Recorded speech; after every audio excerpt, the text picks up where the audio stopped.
Okay, what if the person holding you back isn't God? What if the person that's holding you back is you? I mean, we spend a lot of time saying, especially Christians, we talk about constraint and not having peace and all of these things. But what if the actual challenge is just that your fear and anxiety is so deeply embedded in your gut? And so now what you experience as constraint or God's way of prompting you not to do something is really just the spirit of fear, and you haven't learned to discern it because it's so deeply embedded into your gut. And you know how people say, oh, follow your gut and all of that stuff. Well, really, the gut is just experiences that indicate to you whether something is basically like deja vu for the body. The body is like, oh, we felt this before. Okay, go forward. Or, oh, we felt this before. I'm not sure. Or, oh, we felt this before. Run. And sometimes because we've allowed fear to get into our gut, into the way we process our experiences, into the way that whether the decision process of whether we decide to do something or not, we then discover that actually that constraint, that lack of peace, wasn't God's absence. It was literally just your nervous system and the spirit of fear. How about that? I mean, I've happened to be doing a little bit of research about this, and if you Google emotional centers of the body, you will see that where your gut is, that's that feeling in your stomach. Yeah, that's where the old stuff is. That's also where sexual trauma is. That's also where all these things are. And then a little bit above that is anxious feelings, is fight or flight, and how we interpret that. And guess what? You've got a nerve in your, like, somewhere here that connects to everywhere else in your body. And I think it's called, let me go find out what it's called. So it's called the vagus nerve. Google that. The vagus nerve is the main nerve that connects to your brain cells and all of the other parts of the extremities of your body, right? I know I look a bit scary, but stay with me. So I want you to go and Google a lady called Dr. Anita. What's her surname? Damn. I'll put her in the description. But anyway, Dr. Anita was talking about this.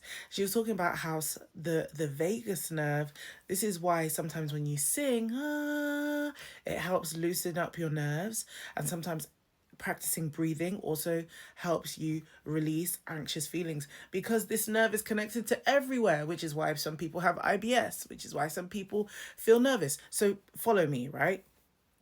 If your vagus nerve controls all of the other nerves, and if you tend to be someone that leans towards anxious feelings or, being high productive because of anxiety, or let's say your gut is broken because you don't actually know what your gut is saying a lot of the time, think about it this way.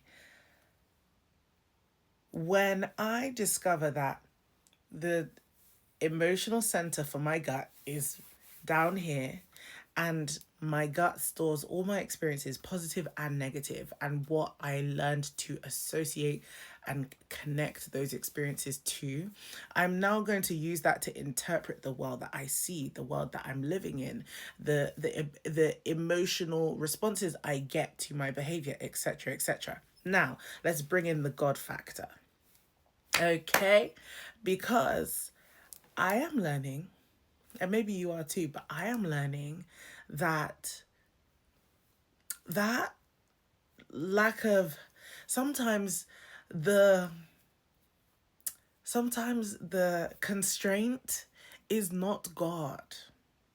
Sometimes that oh, I don't know if I should, maybe God's trying to tell me something. What if it's not the Lord? What if it's just your anxiety? What if it's really just the spirit of fear, which is so strategically embedded itself into a lot of your experiences, and now you listen to the voice of fear and whether you should be afraid or not? to determine whether you should do something. That's when we know our gut is broken, okay? Your gut is supposed to your gut is supposed to push you towards certain things. But if you are finding that big things, God things, exciting things, beautiful things often get sabotaged by fear or nervousness, you might want to check. You might want to check that constraint you're feeling. You might want to just, reassess that feeling that maybe it's God, maybe it's just fear, maybe you're uneasy because you've never experienced it before, and so therefore you don't have your body doesn't have data to say, yeah, do this is a good idea, or girl, don't do it, this is a bad idea, which means that you just have to make a decision, and you will learn either way. Sometimes you need to lean into that. And no, we're not saying put yourself in harm's way. No, we're not saying go and do crazy stuff and like put your life at risk. However, sometimes taking risk is the only way you will learn whether your gut was right or not. And boy, will I tell you, there have been times when my gut was wrong. There'd be times when my gut was saying, and I still did it. And I was like, oh, you were wrong. Girl, you were wrong. And you was just afraid. Not even American. But I just really want to share that because the saints is really scared. And I think that we have Christians making up that, the Bible says, Jesus says to his disciples, he said, my sheep know my voice, and a stranger's voice they will not follow.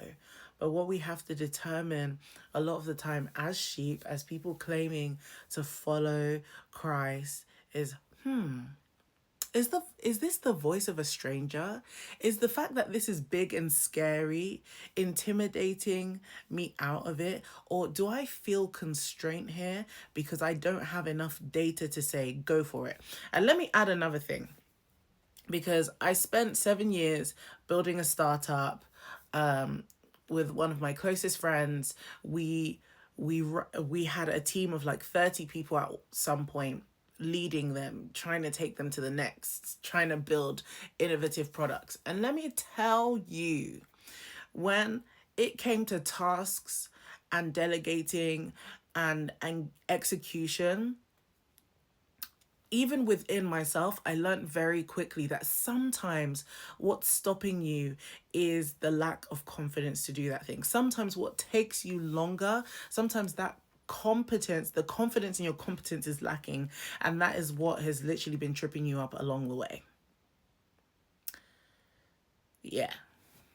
Like sometimes you don't have confidence because you've not done it enough for your brain to say, yeah, I got this, I know how to do this. And that's okay. But we need to lean into getting over the hump faster so that we can actually do it and discover, oh, okay, I did it. Now I know that was crap. Don't do that again, but that was good. Do that, So more than anything, I think we can learn faster we can learn better lessons by learning faster.